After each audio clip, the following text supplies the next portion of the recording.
So we are being recorded. And so what we've talked about to this point, just reiterating what we ended with on Wednesday, how the periodic table is organized.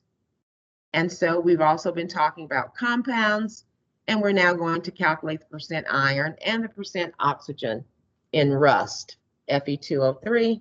So go ahead to your individual group rooms. I'll be popping into each room to see if you guys have a question for me.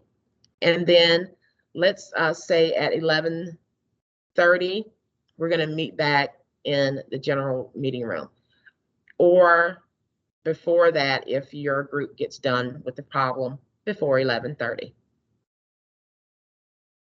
I'm sorry. It won't let me click on the group 6 to join the actual meeting. I understood what you said about like clicking on group 6 and then hitting the thing, but it just says that they started and it won't let me actually join.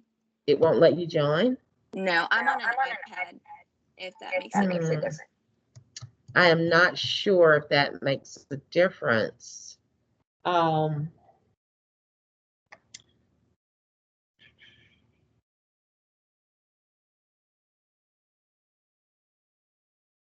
there we go. I can get it now. Great. Anyone else having difficulty getting into their group room? Okay, so I'm going to jump out of the general room and I'm going to start going to some individual group rooms, but I will be back in the general room shortly.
Okay, so we're back in the general room. So we have some answers. What was the percent iron? Anyone?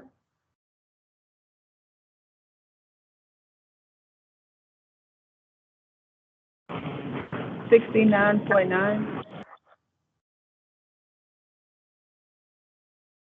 And so we haven't talked about significant figures yet, but because we've got two decimals on each of the numbers in the mathematical operation, 0.70, 0.70. So in our answer, we're going to also have two decimal places. So 69.94. And what about our oxygen?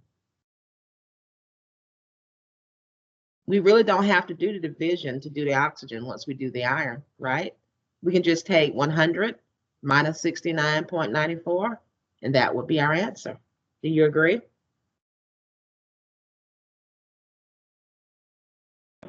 Yes. So what was our percent oxygen? 30.06.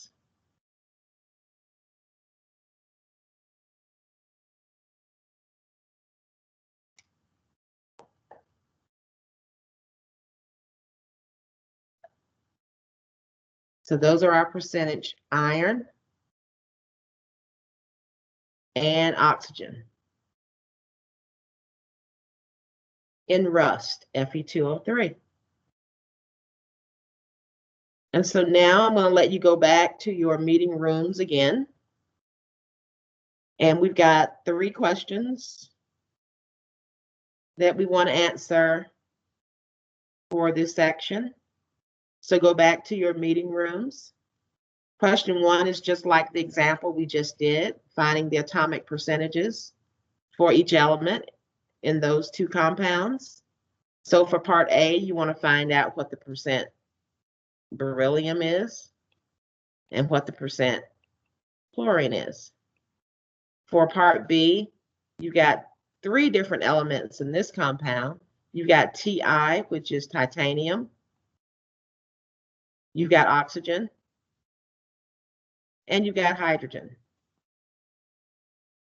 Now for titanium's formula, Ti, and then there's a parentheses, OH, close parentheses, 4. That 4 is for both oxygen and hydrogen. So there are 4 oxygens and there are 4 hydrogens in the formula TiOH4. Okay? And then question 2, analyze the formulas for each molecule or compound and then tell me how many of each type of atom is present and identify or classify each atom as either a metal, a nonmetal, or a metalloid. And then question 3, take a look at this blank periodic table and answer questions A, B, and C. So go to your individual group rooms, and then we will meet back in the general room at about 11:40.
So there are the locations of those atoms in question 1.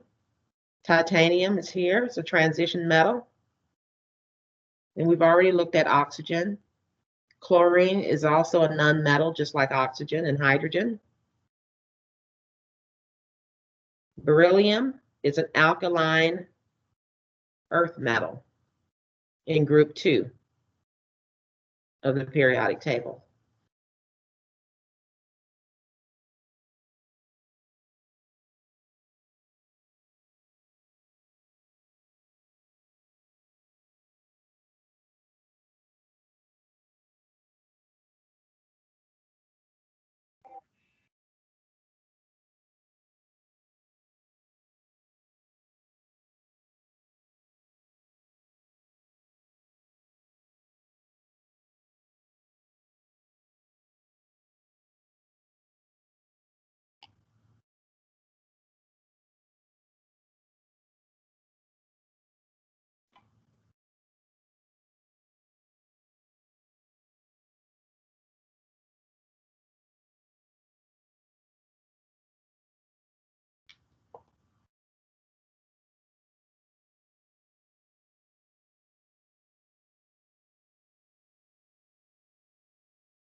Hello?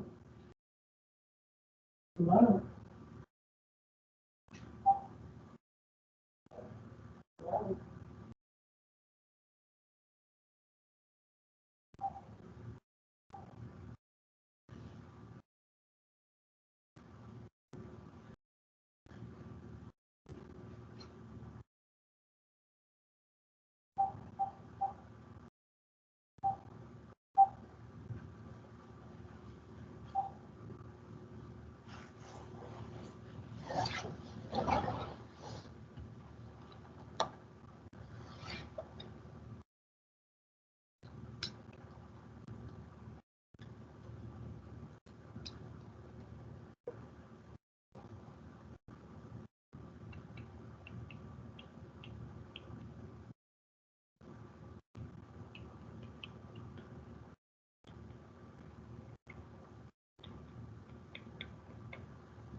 Okay, so we're back in the general meeting room. So what was our answer for the compound beryllium chloride, BeCl2? What was our percent beryllium? I got the percent beryllium as 11.28%.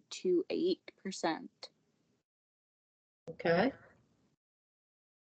And what about the chlorine then? It will be 88.72%. okay.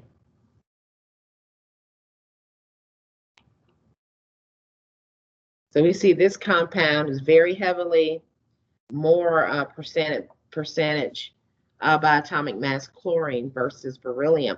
So beryllium is a really small compound as far as a small atomic mass of only about 9, whereas chlorine's atomic mass is 35.45 per chlorine, and you've got 2 chlorines in the formula, so that's why chlorine's percentage is so much bigger than beryllium's. What about our titanium hydroxide, TiOH4? So what was our percent titanium? 41.3%.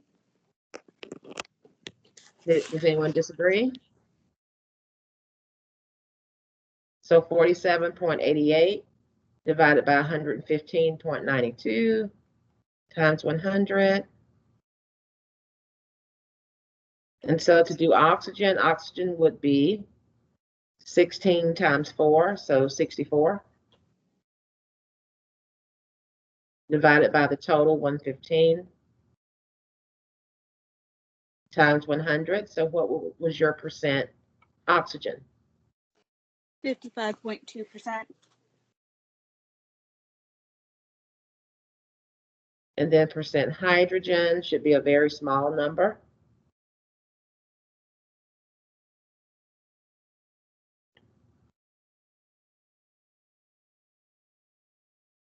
So if you add those two together, you get 96.50.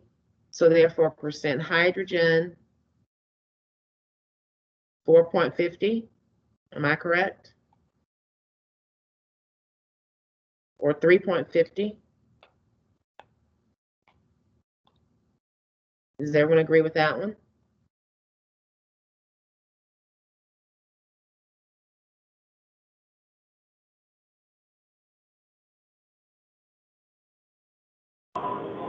I got different numbers. So for TI, I got 73%. So titanium has an atomic mass of 47.88. And there's only one titanium in the formula. So titanium's percent will be 47.88 divided by 115.92. That would give you 41.30%. Okay, so I did, I multiplied all of them by 4. No, Not, there's okay, only 4 for oxygen and hydrogen. See the parentheses surrounding the OH? And then you got the 4 outside of the parentheses. That means only those atoms that are within the parentheses are governed by that 4. Okay, so we only have one titanium. And whenever there's not a subscript after an element, it's understood to be 1. So the formula Ti parentheses OH4, you've got 4 hydrogens, 4 oxygens, but just 1 titanium. Good question. Any others?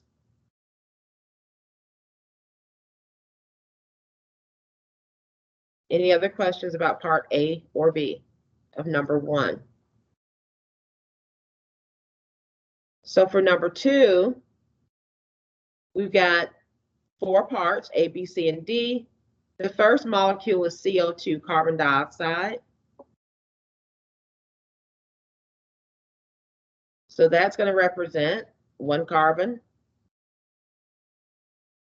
which is a nonmetal, 2 oxygens,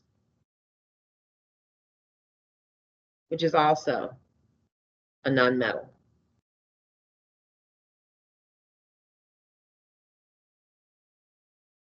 Part B, you've got 2 hydrogens and 1 sulfur. They are both nonmetals.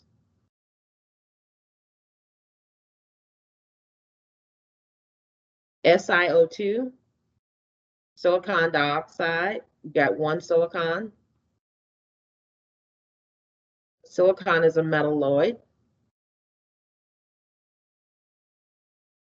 It's one of those pink elements in this chart. All the pink ones are metalloids. And then you've got 2 oxygens. And those, of course, are nonmetal. Then finally, NaCl.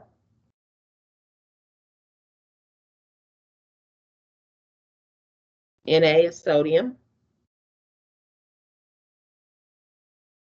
And it's an alkali metal. It's in group 1. And you got 1 chlorine atom, which is a nonmetal.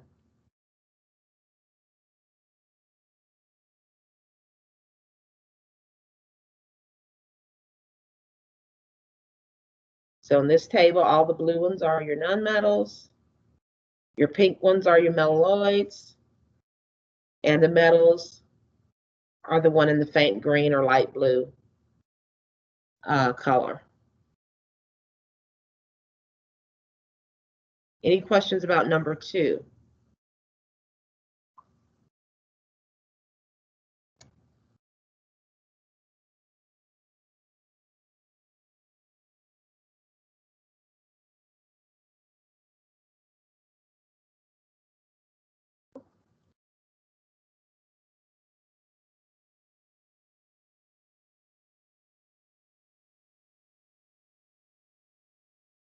And so I'm looking at some of your messages here within the last few minutes.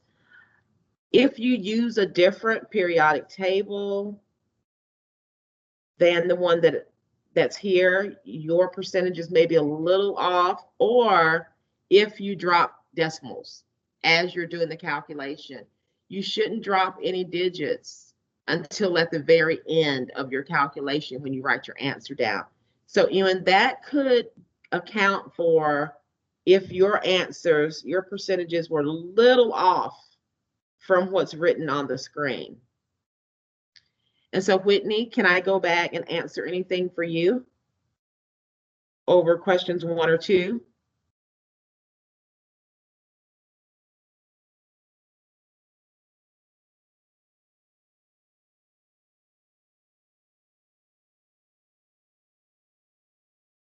And so what the formula of which compound?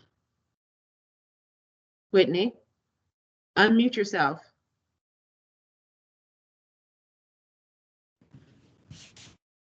Sorry, I just didn't know the formula. For which But that was about compound? it. Like how you got the percentages and stuff. Okay. For B, that was about it. The TiOH4? Yes, ma'am. Okay. So here's the formula for titanium oxide, TiOH4. So we have the parentheses here, and there's a number 4 subscript outside of the parentheses. That 4 subscript is for each of those 2 atoms that are inside of the parentheses. So that means that we have 4 oxygen atoms in this formula and 4 hydrogen atoms within this formula. The titanium is outside of the parentheses. So that 4 subscript is not for titanium, Ti. So therefore, originally, my formula written here, titanium doesn't have a subscript number next to it. So whenever there's not a subscript number after an element in a formula, it's understood that there's only one. So I can write in a little 1 subscript there for titanium to let me know I've got only 1 titanium in this formula. So I look at my periodic table. Titanium has an atomic mass of 47.88 grams per mole. So therefore, by there only being one titanium in the formula, then the total atomic mass that titanium is giving to this formula is just 47.88 grams per mole. And so here, see that I've done my math here on the side.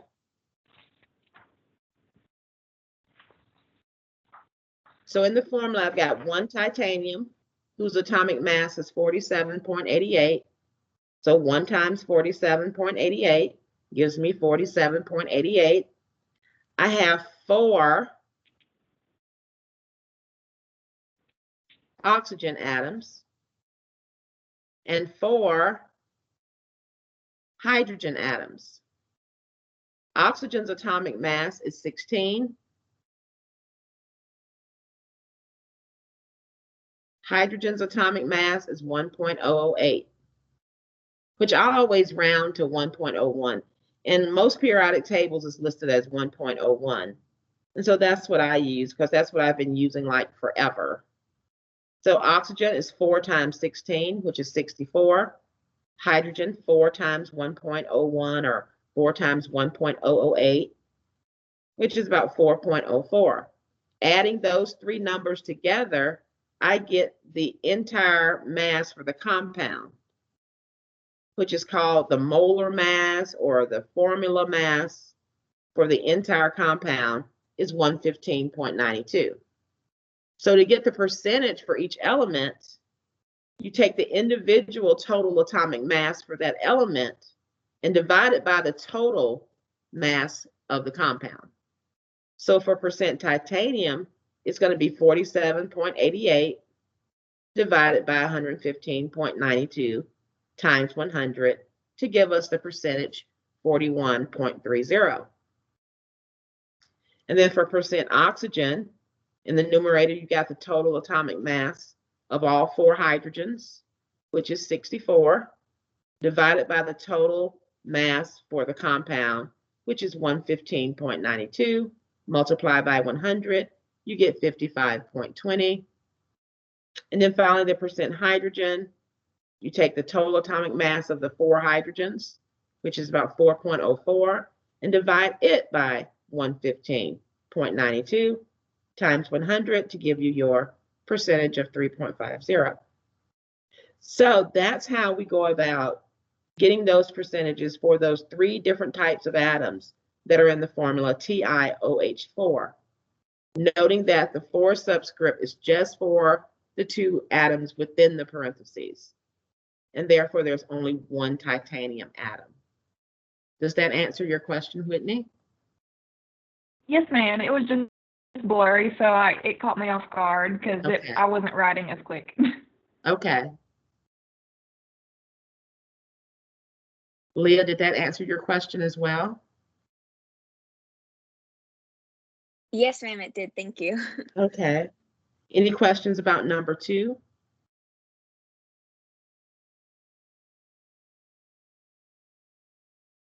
So for number 3, shade with our pen or pencil the regions of the periodic table in which metals are found.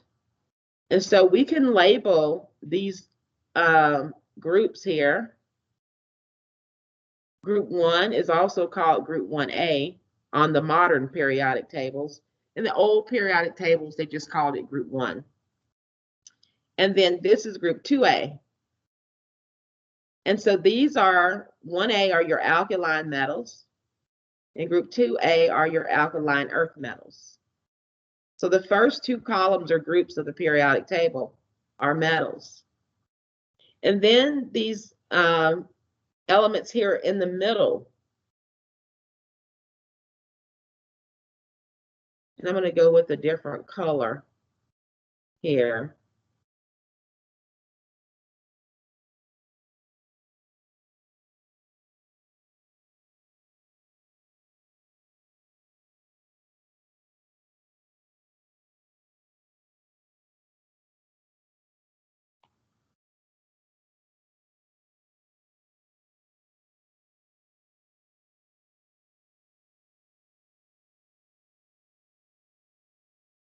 And these here in the middle, they're also metals. They are your transition metals.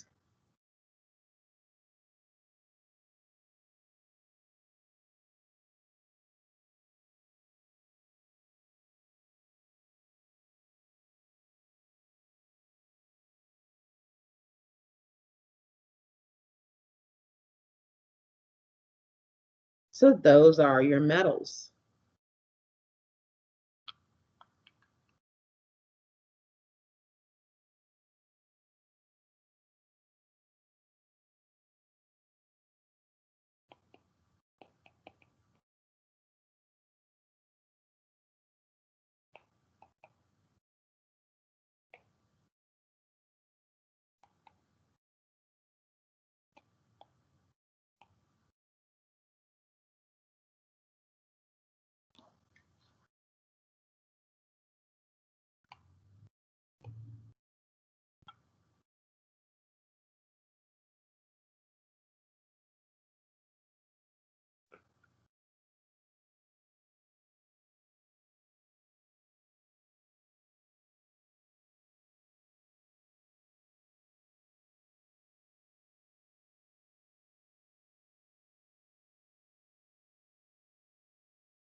The next part of the question says that common metals include iron, magnesium, aluminum, sodium, potassium, and silver. Give the chemical symbol for each. And so just a review of some of the chemical symbols. Most periodic tables that you're always going to have access to a periodic table for any quiz or test questions that you encounter that require a periodic table in Connect. There'll be a periodic table with that question. And so just to review the symbols for these, which you'll find on the periodic table, iron is Fe, magnesium is Mg, aluminum Al. Notice that the elements that have two letters in their symbol, the first letter is capitalized, but the second letter is always lowercase. Sodium is Na. Potassium has a single symbol, K. And then silver is Ag.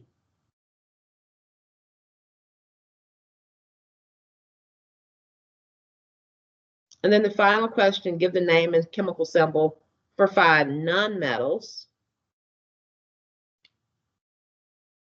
The nonmetals are not shaded on our periodic table here. We only shaded the metals.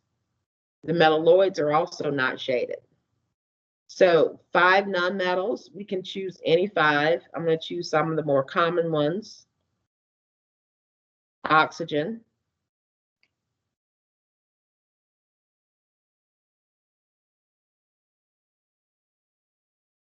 chlorine, carbon, oxygen lives here, chlorine lives here, fluorine lives there, and next on the other side of oxygen is nitrogen.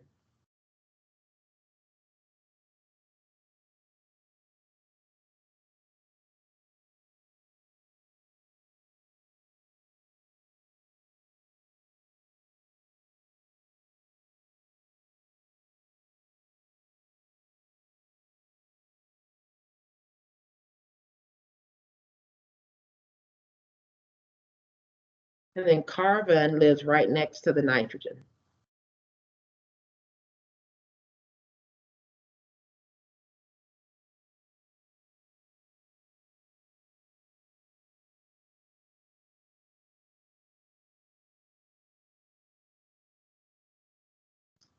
And so we've been talking a lot about atoms. We said that an element is composed of only one type of atom. Atoms are very, very small. So if you consider a single drop of water, that single drop of water is going to contain an enormous amount of atoms, about 5.3 times 10 to the 21 atoms. That is a big number.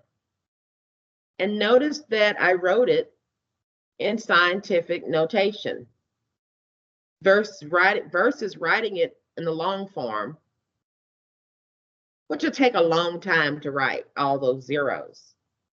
And that's a real headache. So scientific notation is a shorthand way for you to write a number that is extremely large, or it's also very useful way to write a number that is extremely small. So take a look at these two examples of a very small number and also a very large number. So the very small number is 0.00000012. And so to transform this very small number written in long form to the shorthand scientific notation, you take your decimal place and you move it so that the decimal place is between the first two non-zero numbers. So we're going to move the decimal place to that position. So therefore we moved it 1, 2, 3, 4, 5, 6, 7 spaces. So to transform this to scientific notation, it's going to be 1.2 times 10 to the negative 7 power.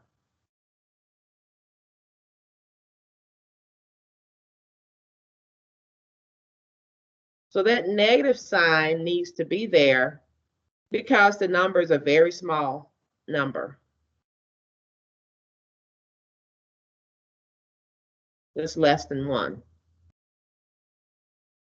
So for very small numbers, when you transform the very small number from long form notation to short form scientific notation, you always will put a negative sign in front of the exponent.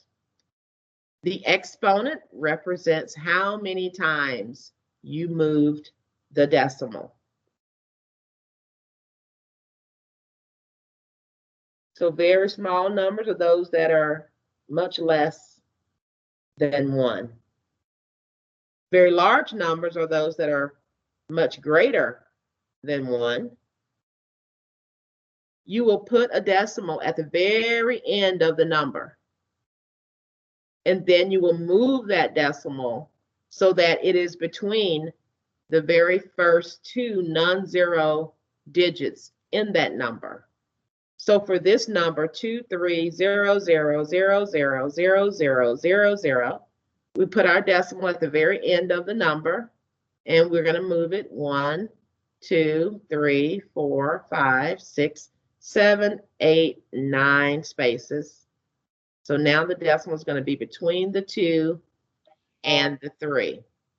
So our number in scientific notation will be 2.3 times 10 to the 9 power. And we raise it to the 9th power because we moved the decimal 9 spaces.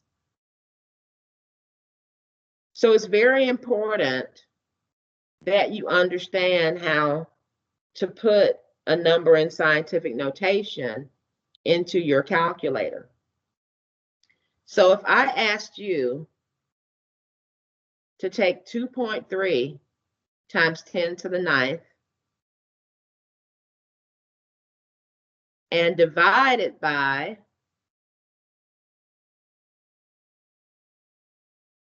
1.2 times 10 to the negative 7,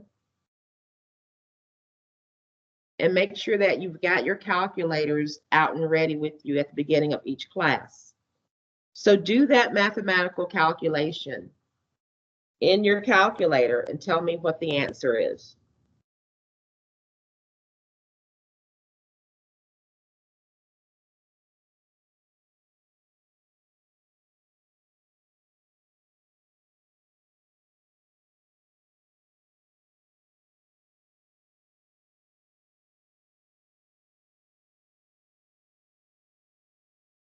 Did you get 1.9 times 10 to the 16th power?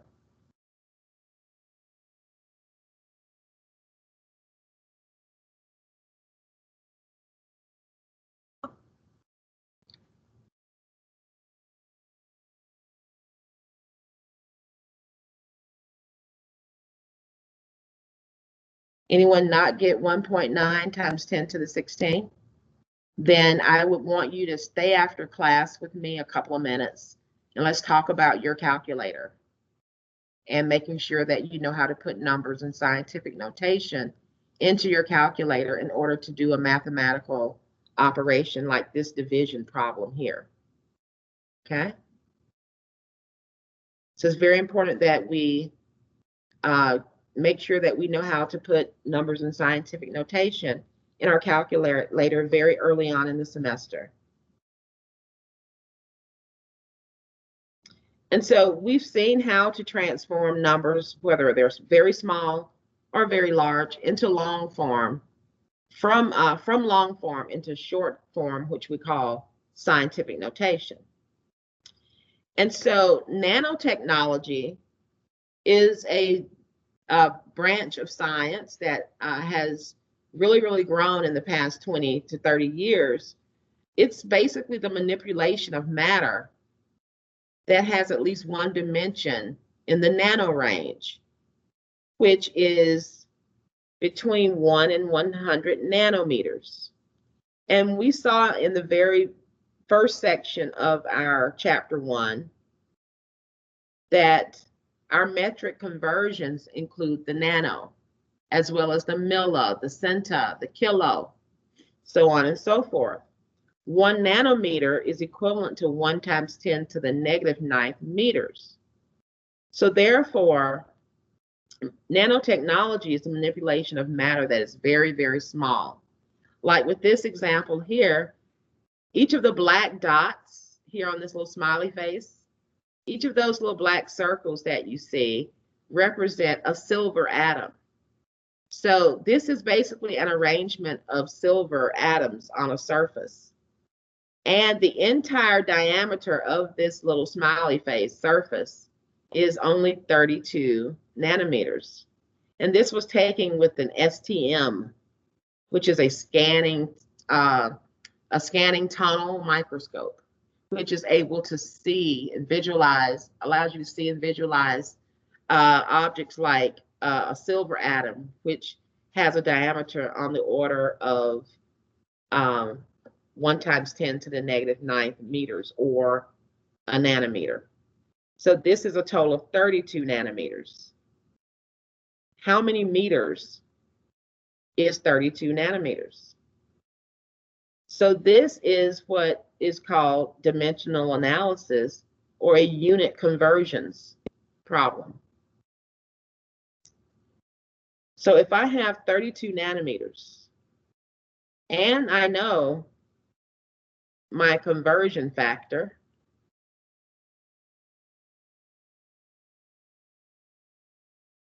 the conversion factor is what I'm going to use to convert 32 nanometers into meters. So I take my 32 nanometers and I'm going to multiply it by the conversion factor. Right now, the conversion factor here, as written, is written as what we call an equality. You see an equal sign there. 1 nanometers is equal to 1 times 10 to the negative 9 nanometers. I can also convert this conversion factor into a fraction. There's 1 nanometer per every 1 times 10 to the negative 9th meters. Or I can write it in reciprocal. I can say for every 1 times 10 to the negative 9th meters, there is 1 nanometer. So the conversion factor can be written as an equality, or for our mathematical purposes, it can be written as a fraction. And we're going to use it as a fraction to convert the 32 nanometers to a meter. So I want to get rid of the nanometers and I want to convert it to meters. So in my fraction, the unit that I want to get rid of is the nanometers. So I want to put the nanometers in my denominator of my fraction. The unit that I want to convert to is the meter. So I want my meters in my numerator. And my conversion factor that I'm going to use, therefore, is this one. I write in the numbers next to each unit, 1 nanometer for every 1 times 10 to the negative 9th meters. The nanometers cancel. I do my math. 32 times 1 times 10 to the 9th is 32 times 10 to the negative 9th meters, which is also 3.2.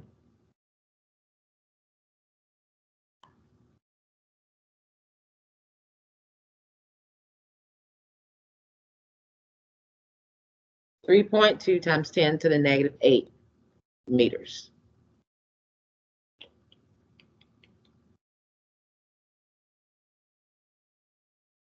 So that's how you convert the 32 nanometers into meters. And that's called a unit conversion problem. It's also called a dimensional analysis problem. And so here we have our metric unit conversions again. Down here, the nano, the multiplication factor. And here they just have the exponential part, 10 to the negative 9. You can write in the 1 and the multiplication sign.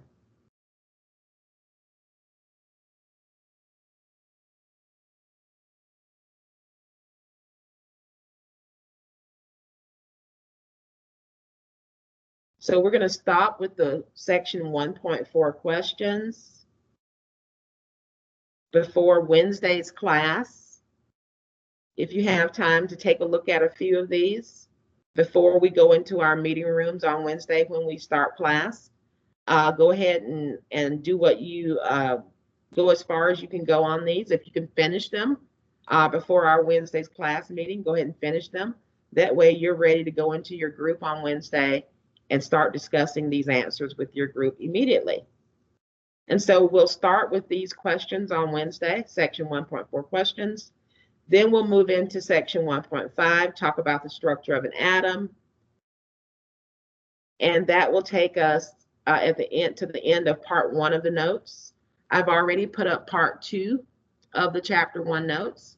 Make sure you download and print those and have those ready for class on Wednesday, because we will try to get through at least half of the part 2 notes and then finish off chapter 1 a week from today and start on chapter 2. A week from today, we won't be in class. It'll be Labor Day, but we will resume class next week on Wednesday and finish off chapter 1 and start chapter 2. So we'll go ahead and end class right now. If you have some questions for me, you can hang out in class for a little while and ask your questions. Make sure that you're keeping up with the due dates that are coming up for our assignments. So your chapter 1 homework and quiz, we're going to try to finish off chapter 1 on Wednesday of next week, the 9th. And therefore, the chapter 1 homework and quizzes will be due by Wednesday night, 11:59 p.m. If I need to move this, if you feel you need another day, I may move this due date to September 10th. So we'll just keep it at the 9th for now. And then if I decide to move it one more day, I will do so. I'll give you an extra day that Thursday to get those finished. So keep chapter 1 due dates in mind, September 9th, and we will end class. If you have questions, I will be hanging around for the next 5 to 10 minutes or so.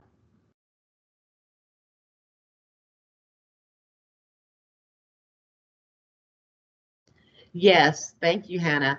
The due dates are Eastern Time. 11:59 p.m. Eastern Time will be the due date, the time for all assignments that will be due on a particular date. Will always be Eastern times.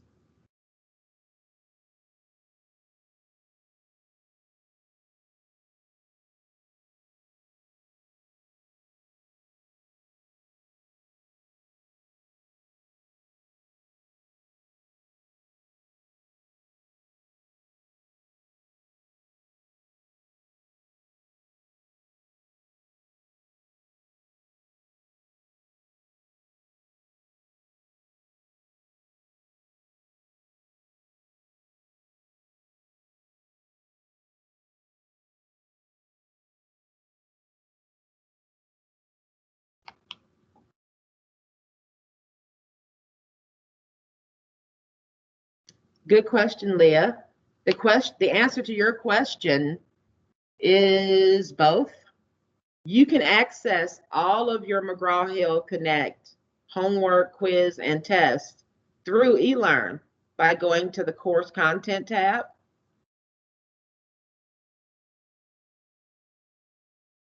I don't know why that. And going to the course content tab, I go to chapter 1. And here you find all the notes and the meeting recordings. But then right under chapter 1, notes and practice work, are the chapter homework and quizzes module, sub-module. So I can click on chapter 1 homework, and it's going to take me to McGraw-Hill. I just say launch.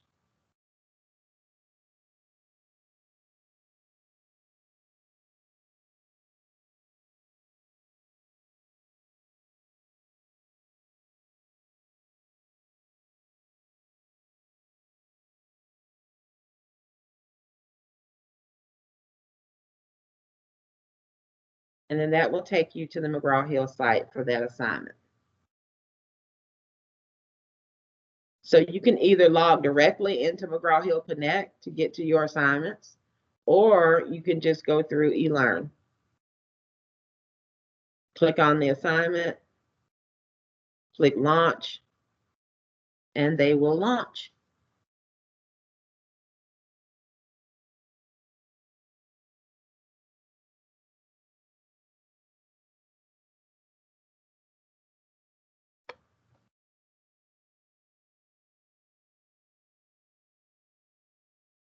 You're welcome, Leah.